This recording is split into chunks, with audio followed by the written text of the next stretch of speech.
أعوذ بالله من الشيطان الرجيم بسم الله الرحمن الرحيم الحمد لله رب العالمين وبه نستعين اللهم صل وسلم وبارك على سيدنا محمد وعلى آله وصحبه في كل لمحة ونفس عدد ما وسعه علم الله رب اشرح لي صدري ويسر لي أمري واحلل عقدة من لساني يفقه قولي ولا حول ولا قوة إلا بالله العلي العظيم إلهي أنت مقصودي ورضاك مطلوبي أعطني محبتك ومعرفتك السلام عليكم ورحمة الله تعالى وبركاته Alhamdulillah wa syukrulillah. Segala puji bagi Allah yang telah memberikan hidayah dan taufik. Mudah-mudahan kita sentiasa dikurniakan Allah hidayah dan taufik. Sidang pendengar yang dimuliakan, kuliah kita pada malam ini adalah untuk membahaskan kalam hikmat Syekh Ahmad Ibn Athaillah Al-Iskandari yang ke-34,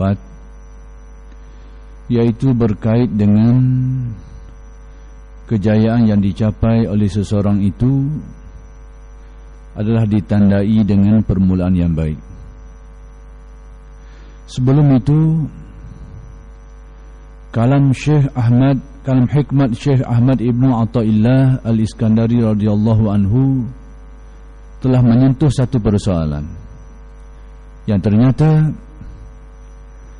antara dua kalam hikmat ini mempunyai kaitan yang sangat rapat.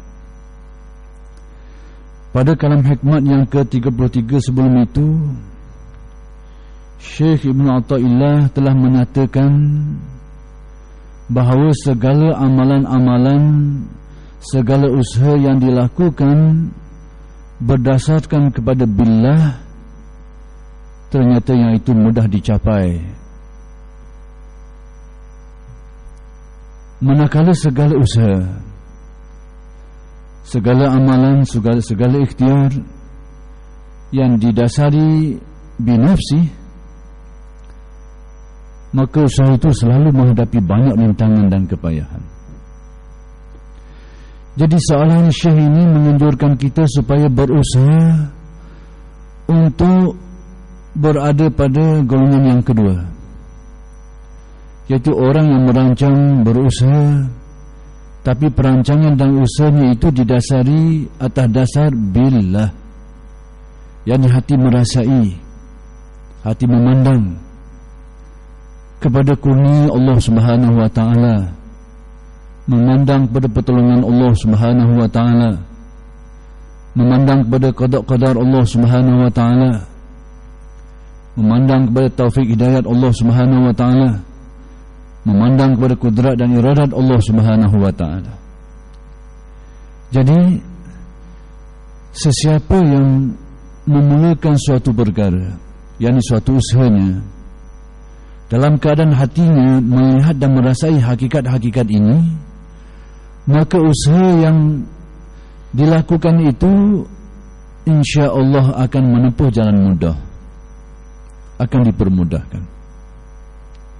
Adapun orang yang merancang dan mengusahakan sesuatu yang dasarnya adalah binafsi, yakni melihat kepada daya usaha sendiri, banyak melihat dan bergantung kepada kekuatan diri sendiri, yang ini untuk mencapai maksud yang diusahakan itu, dia akan menghadapi banyak rintangan, tidak akan jadi mudah. Persoalannya, bagaimanakah kita dapat mengusahakan supaya kita ini tergolong dalam golongan yang kedua? Orang yang mengusahakan sesuatu dalam keadaan hatinya itu terus memandang dan merasakan yakni melihat kepada ketentuan dan percaturan Allah Subhanahu wa taala, mengharapkan pertolongan dan bantuan Allah Subhanahu wa taala. Bagaimana hati boleh jadi seperti ini? Memang dari segi pilihan, golongan pertama dan golongan kedua itu semacam pilihan. Memanglah nak yang kedua ni. Sebab apa? Sebab yang kedua ini menjadi mudah laluannya, akan dipermudahkan. Adapun yang pertama itu banyak menghadapi kepayahan. Memang kita ni tak ambuh menghadapi banyak payah. Memang perangai kita gitu. Kalau diberi pilihan, memang kita akan memilih untuk berada pada tahapan yang kedua ini, golongan yang kedua. Yakni jalan yang ditempuh itu menghadapi kemudahannya. Tidak golongan yang pertama yang menjadi pilihan. Tapi persoalannya sekarang, semudah itukah untuk kita ini menggolongkan diri kita, meletakkan diri kita dalam golongan yang kedua itu, yakni orang yang berusaha dalam keadaan hati melihat kepada qadar Allah, bergantung kepada kurnianya, pemberiannya. Semudah itukah nak dicapai? Jadi orang perlu berusaha, yakni apa yang kita namakan sebagai mujahadah, untuk meletakkan hati kita berada pada tahapan tadi, sehingga kita tergolong dalam golongan yang kedua ini. Orang perlu menempuh satu proses yang dinamakan tazkiyatun nafsi, penyucian diri, penyucian jiwa, yang dasarnya adalah mujahadah, kesungguhan melaksanakan perintah Allah. Dan yang lebih baik kalau terpandu, terarah, diasuh, dipandu, dipimpin oleh orang yang sudah berpengalaman dalam perkara ini. Itulah yang akan memudahkan. Hati manusia akan merasai apa yang dirasai oleh golongan yang kedua ini setelah hati itu menerima nur hidayat Allah. Tanpa nur yang khusus ini, hati tidak akan merasai seperti yang dirasai oleh golongan yang kedua ini. Jadi ternyata yang menjadikan hati kita berada pada dasar billah hasil dari nur yang tercampak ke dalam hati, nurul hidayah, hasil daripada mujahadah yang dilakukan, yang dengannya hati manusia terbuka hijab lalu melihat hakikat-hakikat kebenaran Allah. Inilah yang menjadikan orang bila berusaha, hatinya terus bergantung harap kepada Allah, kerana makrifatnya terang, mata hatinya terang memandang kepada hakikat bahawa tidak akan berlaku kalau tidak dengan izin Allah, tak akan berjaya kalau tidak dengan pertolongan kurnia Allah.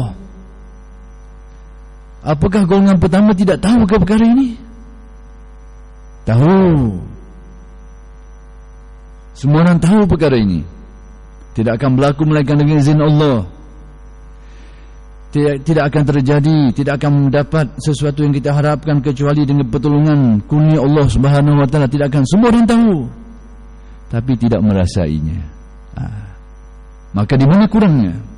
Tadilah hati yang kurang nurul hidayahnya, kelam, terhijab dengan kebanggaan, sehingga lebih banyak melihat kepada kekuatan diri. Jadi untuk memindahkan seseorang daripada golongan yang dasarnya binafsi kepada golongan yang dasarnya billah tadi itu, orang perlu kepada penyucian hatinya, tazkiyatun nafsi. Perlu kepada proses yang panjang. Barulah seseorang itu dapat menggolongkan dirinya dalam golongan yang kedua. Dalam bahasa yang lain, hati akan merasa hal-hal tadi itu setelah dia mengalami jazbah, tarikan. Selama ini hati kita banyak ditarik kepada kebendaannya, kepada dunianya. Maka sebab itulah kita lebih banyak bergantung kepada kekuatan diri sendiri, lebih banyak melihat kepada kealiman kita, kekuatan kita, persediaan kita. Kenapa? Memang hati kita ditarik ke situ, tidak ditarik ke hadrat Allah. Tapi bila ada nurul hidayah yang menerangi hati, hati mula memandang kepada Allah Subhanahu wa taala. Kiblatnya sudah lari daripada pandang makhluk, pandang dunia, mula memandang kepada kebenaran Allah Subhanahu wa taala. Dan terasa hakikat-hakikat itu. Orang inilah yang akan beramal kalau dia berusaha, usahanya dasar usahanya itu adalah billah, dan orang ini akan menempuh jalan-jalan mudah, akan dipermudahkan Allah. Bukan tidak ada masalah dalam perjalanannya. Selagi hidup ini pasti ada masalah. Syekh sudah menyatakan dalam kalam hikmat sebelum ini bahawa tabiat dunia ini memang tempat banyak masalah. Tak boleh nak elok masalah ni. Masalah tetap masalah, tapi orang yang menempuhnya tidak bermasalah. Masalah tetap ada, tinggal orang tu je, dia bermasalah atau tidak, merasa bermasalah atau tidak. Super je. Macam orang masuk dalam jara juga. Ada orang masuk dalam jara dengan terseksa sebab ia banduang, tahanan, terseksalah dalam jara. Ada orang duduk dalam jara tapi sukaria sebab jadi pegawai besar dalam jara. Gitu kau. Tempat jara juga, tetap jara. Begitulah bandingannya. Jadi masalah tidak dapat dielakkan, tapi orang yang menempuh masalah itu, yang menghadapi semua itu billah, dasar yang kukuh ini, dasar makrifat ini, akan dipermudahkan Allah, akan beri jalan-jalan keluarnya, akan ada saja jalan-jalan pelepahnya itu. Atau hatinya tidak merasa bermasalah dalam masalah itu, sebahagian daripada mana pelepasan. Jadi kalau begitu, Syekh telah mendatangi kalam hikmat yang selanjutnya, memerihalkan tentang permulaan sesuatu itu menjadi alamat kepada kesudahan. Maka sebab itu Syekh mengatakan dalam kalam hikmat yang 34 ini, kata beliau, min alamatin mujhi fin nihayat ar-ruju'u ila Allahi fil bidayat. Suatu tanda akan lulusnya seseorang pada akhir perjuangannya, tanda perjalanannya, usahanya, perjuangannya akan lurus, akan berhasil, akan berjaya. Apa tandanya? Jika selalu tawakal, menyerah kepada Allah sejak mula perjuangannya. Jadi awal keadaan gerak usaha kita itu menjadi alamat kepada kesudahan. Mana-mana permulaan yang didasari atas perkara yang kukuh, dia jadi alamat akan mencapai kejayaan yang baik. Jadi dalam persoalan ini Syekh menyebut ar-ruju' ila Allah fil bidayat, kembali kepada Allah di peringkat permulaan. Apa saja usaha yang kita tempuh, sekiranya permulaannya itu dirujuk kepada Allah, hatinya bergantung kepadanya, mengharapkan kepadanya, itulah tanda usahanya itu insya-Allah akan berhasil secara umumnya. Tapi dalam perjalanan rohani secara khusus demikian juga, tanda seseorang ini akan mencapai makrifat di penghujung perjalanan rohaninya. Permulaan perjalanannya itu awal hatinya sudah banyak merujuk kepada Allah, berpaut kepada Allah, kembali kepada Allah. Awal perjalanan rohaninya, alamatnya orang ini akan memperolehi makrifat, berkesudahan dengan makrifat yang terang.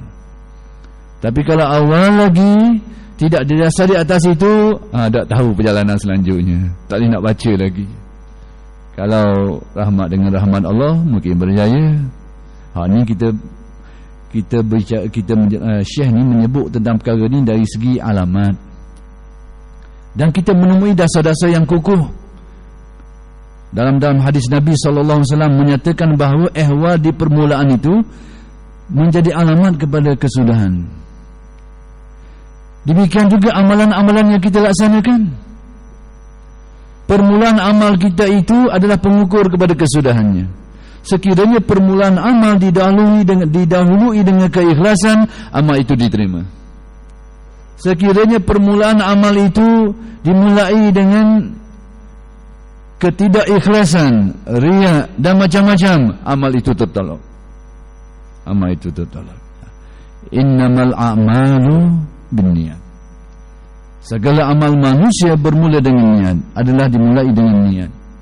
Jadi niat awal itu mempengaruhi perjalanan selanjutnya. Maka demikian juga kita melihat di dalam beberapa riwayat yang lain. Nabi SAW menjelaskan, Gerak hati di permulaan hari kita itu mempengaruhi situasi kita di hari itu. Mempengaruhi. Ada riwayat hadis memerihalkan, menyebut tentang perkara ni. Sesiapa yang di awal paginya, bila bangun pagi itu, gerak hatinya gimana tengok. Sekiranya geraknya hati itu adalah gerak keakhiratan, gerak ketuhanan, insya-Allah hari itu hari yang nyaman baginya. Awal pagi itu banyak mempengaruhi.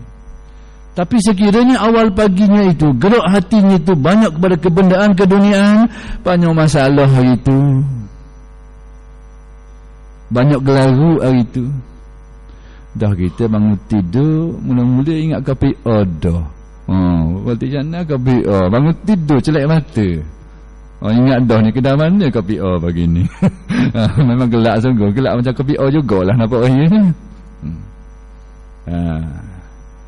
Jadi permulaan menjadi alamat kepada kesudahan. Maka demikianlah Syekh memberikan kita pedoman.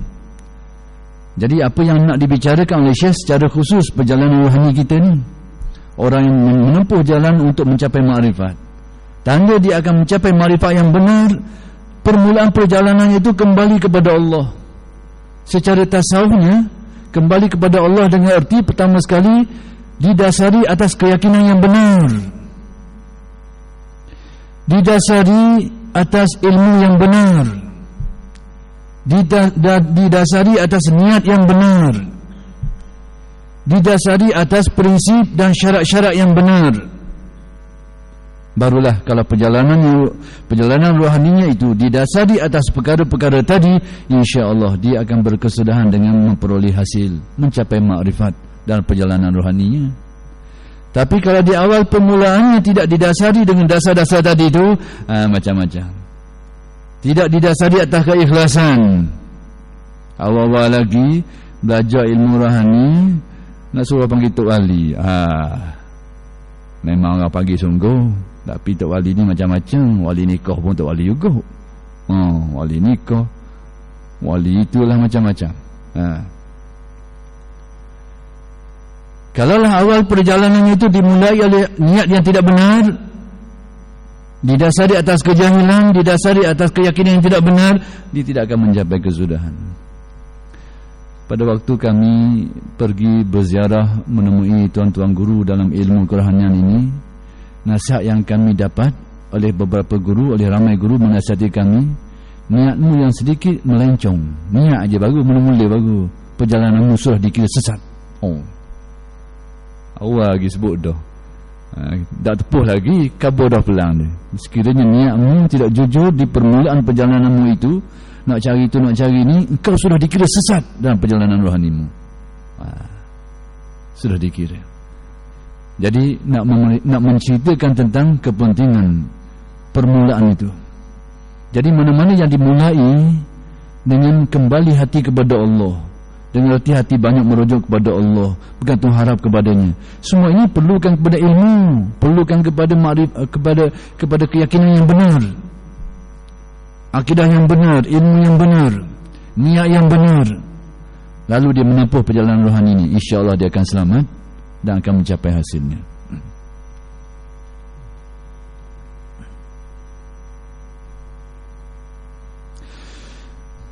Kemudian pada kalam hikmat yang seterusnya, Syekh Ibn Atta menjelaskan secara lebih lanjut apa yang sudah dijelaskan pada kalam hikmat sebelum ini. Kata beliau, man asyraqat bidayatuhu asyraqat nihayatuhu. Sesiapa yang terang, yakni makmur waktunya dengan taat di masa salik, yakni permulaannya, pasti akan terang pula di masa akhirnya, yakni sampainya dengan cahaya nur ma'rifat. Sesiapa yang permulaannya bercahaya, yakni baik permulaannya, niatnya ikhlas, berasaskan ilmu, berasaskan keyakinan dan keyakinan yang benar, i'tikad yang benar, dan syarat-syarat lain, antaranya Kalau secara khusus dalam tasawuf yang khusus ini, antara yang dipersyaratkan ulama adalah perguruan yang bersambungan silsilahnya. Ini yang khusus lah. Tadi saya khabar benda-benda umum. Secara khusus lagi disebut sebagai apa yang dipersyaratkan oleh para ulama ahli tasawuf, perguruan yang bersilsilah yang benar sampai ke hadrat Nabi besar Muhammad sallallahu alaihi wasallam. Jadi sekiranya perjalanan rohani manusia didasari atas dasar-dasar ini, dianggap sebagai permulaannya itu bercahaya, molek, maka dia menjadi alamat kesudahannya juga akan mencapai maksud, akan bercahaya juga. Jadi demikianlah Syekh Ibn Atha'illah memberitahu kepada kita tentang bahawa perlunya seseorang itu mendasari perjalanan rohaninya dan segala usahanya itu atas dasar yang benar, terutamanya berkait dengan niat. Perlu diperbetulkan.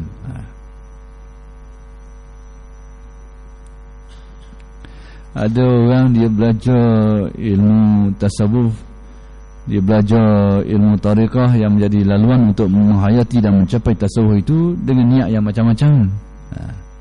Sebahagian mereka itu tersedar di tengah jalan, lalu membetulkan perjalanan, mudah-mudahan akan selamat. Setengahnya itu sampai sudah atas niat yang tidak betul. Jadi dia perjalanan itu sudah tentu akan menyimpang jauh lah. Dan banyak berlaku. Ada orang nak mengaji ilmu tasawuf nak jadi tok bomo. Jadi tok bomo sungguh. Tapi bukan salah jadi tok bomo. Tak salah nak jadi bomo, jadilah. Tapi biarlah bersempadan pada tempatnya saja, pada bahagiannya.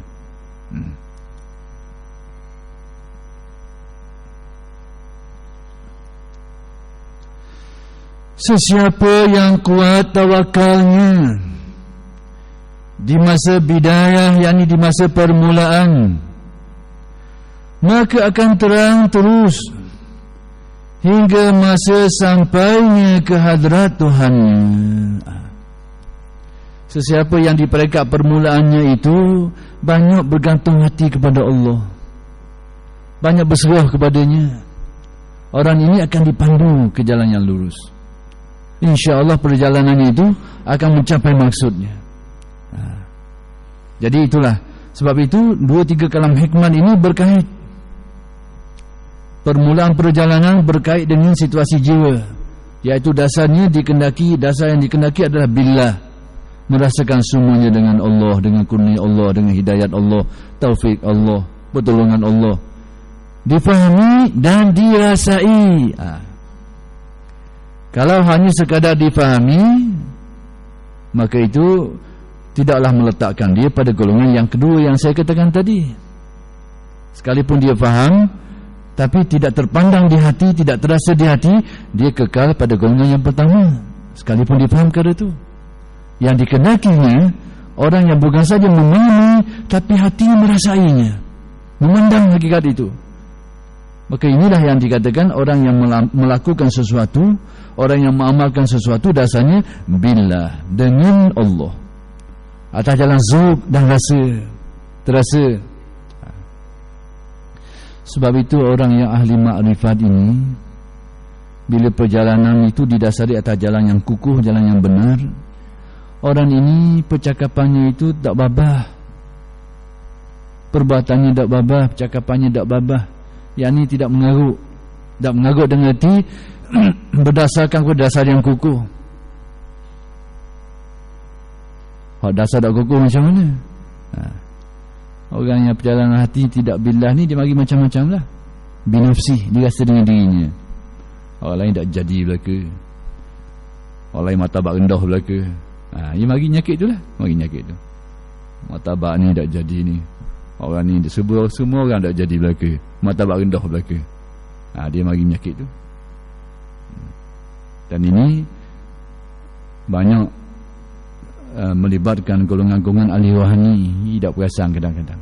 Tapi kalau hatinya hidup dengan makrifat, insya-Allah nadanya itu penuh dengan tawadhu. Dia akan memuliakan orang, bahkan menganggap orang lebih baik, jauh lebih baik dari dirinya. Itu dasar yang kukuh. Tapi kalau dasar tak kukuh, tengok orang semacam aja. Kali tak walek dah. Tengok korang. Sebab apa? Kerana merasakan diri sudah berada pada kedudukan yang baik, lalu melihat orang rendah, tak ada nilai semua.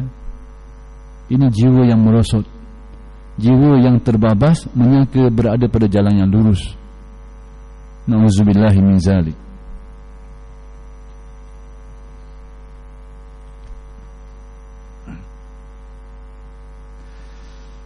Kemudian kalam hikmat Syekh yang ke-36,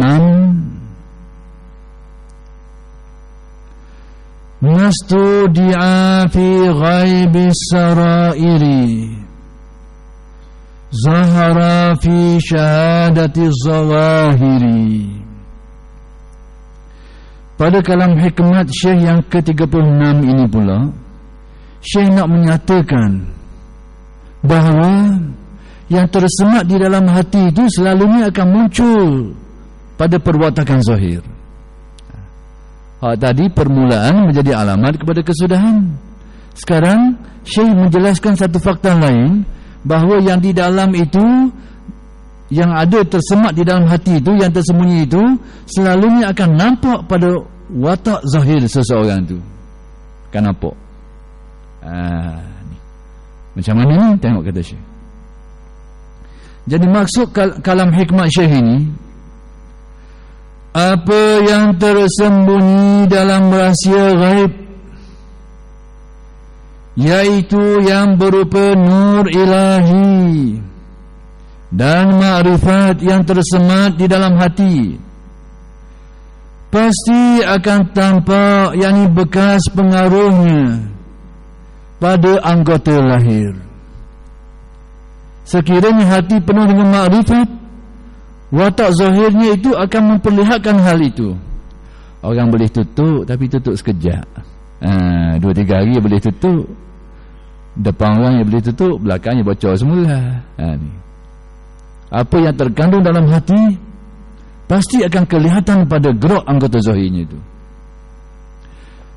Ketika Nabi melihat seorang yang sedang solat, tengah-tengah dia solat tu, dia duduk terik ke janggut dia. Apa kata Nabi? Lau khasha'a haza la khasha'at jawarihuhu. Sekiranya orang ini khusyuk hatinya, maka pastilah anggotanya juga akan khusyuk. Ni main negeri itu khusyuk kawan. Jadi soalan Nabi nak memberitahu kepada kita, perbuatan kita banyak melambangkan yang tersirat di dalam hati kita. Yang tersurat ini banyak menunjukkan yang tersirat di dalam hati kita. Sebab itu orang yang mahir tentang perkara ni, dia boleh baca. Bukan baca ke tepat, tapi boleh agak. Tengok gaya. Sebab manusia dia nak tutup, boleh tutuplah sehari 2 hari. Atau dalam keadaan tertentu, waktu lain bocor lah. Maka sebab itu hal ini Syekh menyatakan kepada kita bahawa kalau seseorang itu baik hatinya, makrifat hatinya itu, maka perbuatannya, perkataannya melambangkan makrifat. Tengok, kita tengok orang pagi benda, kita pergi cokek belakang orang tu, orang melatah. Tengok dalam kepalanya ada benda. Itu baik belakang masa tu. Tengok yang melatah tu. Tengoklah. Tu lagi cokek orang sekarang tengok. Benda je sebut. Itulah banyak dalam kepala dia tu. Kalau dalam hatinya terisi makrifat, maka banyaklah kalam-kalamnya itu berbau makrifat. Sekalipun tidak zahir, tapi orang yang ahlinya dia akan faham ini timbul daripada benih makrifat. Tapi kalau kepalanya mikir benda lain, banyaklah benda lain tu baik. Kalau kepalanya banyak atu, banyaklah cakap abad atu. Tengok kepalanya benda dia tu. Tengok. Kalau kepala je banyak atu, gimana-mana atulah cakapan dia. Boleh ukur selalu. Tapi kalau makrifat, orang lain bukan nak cakap-cakap, tapi secara jujurnya orang akan dapat melihat ini datang dari hati yang penuh makrifat. Kecuali dia cakap memang bak tu baiklah. Ni tak kira tepat, tak kira masa. Kalau kepalanya pernah dengan tini, duduk mana-mana tini lah percakapan dia. Tu dia tanda dia. Kalau kepalanya bak bini, duduk mana-mana bini lah dia cakap. Tak kisahlah ke mana-mana pun, dia pulah atas situ, ke mana-mana dia pulah situ. Tanda nak tengok dah kepala jadi benda. Kita kadang-kadang kita tak sedar. Orang baca kita dah nak sedar ke mana, dah duduk dalam, kita tak sedar tubik tu. Orang baca parlimen banyak benda lain. Kita tengok. Maka sebab itu sekiranya hati penuh kejujuran, penuh makrifat, banyak ulasan-ulasannya memperlihatkan hakikat tu, menggambarkan hakikat tu.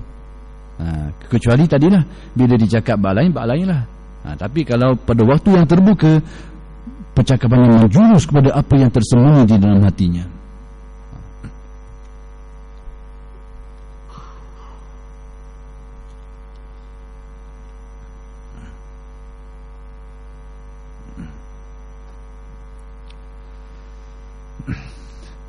Abu Hafsin berkata, bagusnya adab sopanan lahir membuktikan adanya adab yang di dalam batinnya, yakni sopan perilaku, sopan percakapan dalam keadaan yang masa yang panjang ni. Sekali-sekala tu mungkin dia lain, yakni dalam keadaan banyak, dalam keadaan banyak waktunya, dalam banyak keadaannya, tempoh yang panjang. Sekiranya perilakunya, pertuturannya penuh kesopanan, itulah alamat hati yang penuh adab, hati yang penuh dengan adab.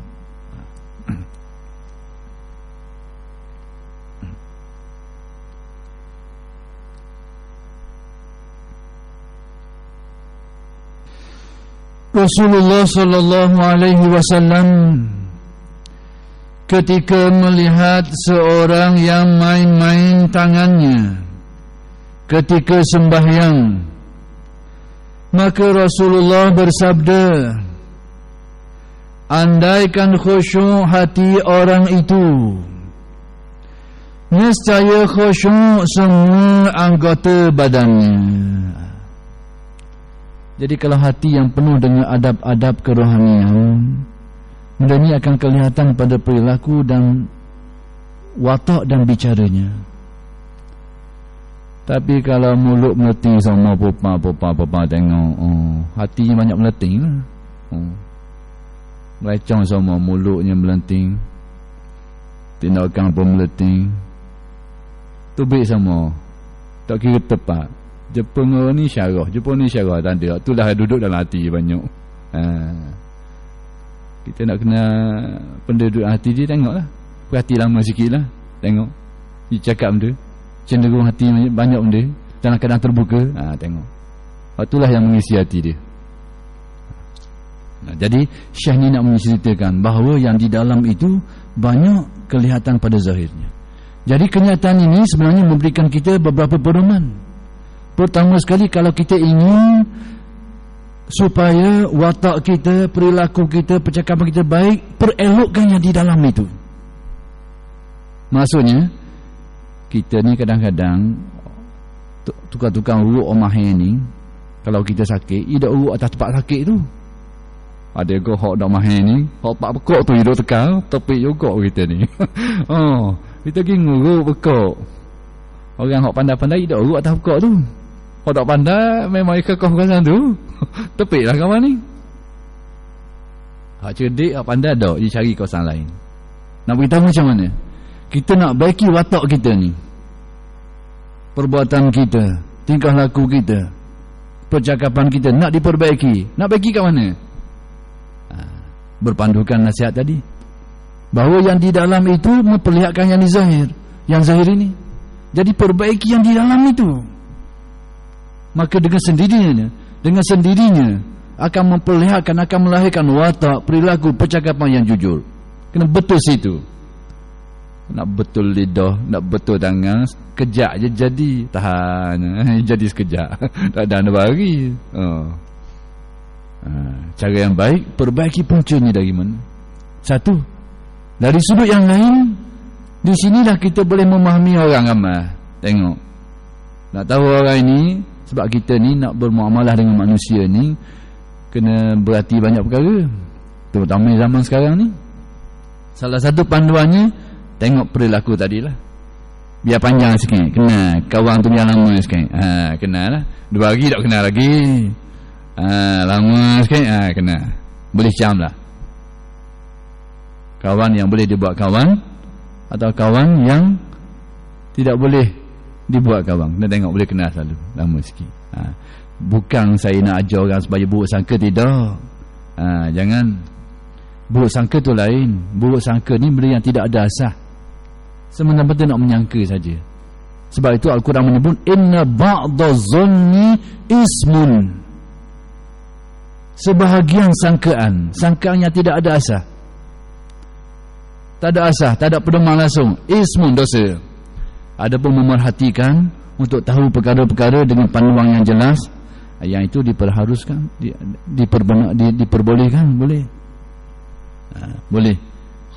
Kita tengok kadang, kita tengok orang mari depan rumah kita ni bawa parang ni, dah kadang muka merah tu, tak boleh buruk saka dia ni orang baik, orang boleh berlepuk parang dah kepala tu kena sutik.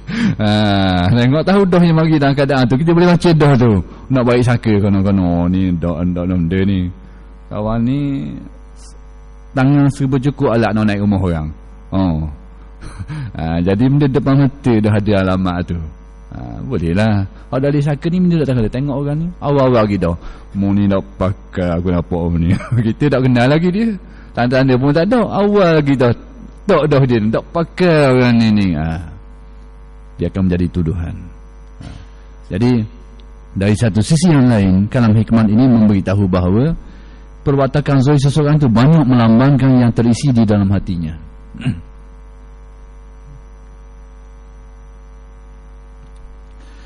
Abu Talib Al-Makki berkata,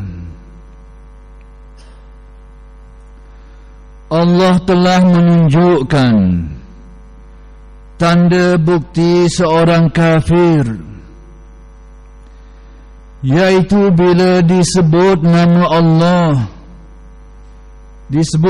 Allah saja, mereka mengejek dan enggan tidak mahu menerima. Tanda kekufuran tu. Jadi oleh kerana sudah ada isyarat, kita berhenti setakat ini dululah, dan kita akan sambung pada minggu-minggu yang akan datang. Aku qauli hadza wa astaghfirullahal azim li wa lakum. Assalamualaikum warahmatullahi taala wabarakatuh.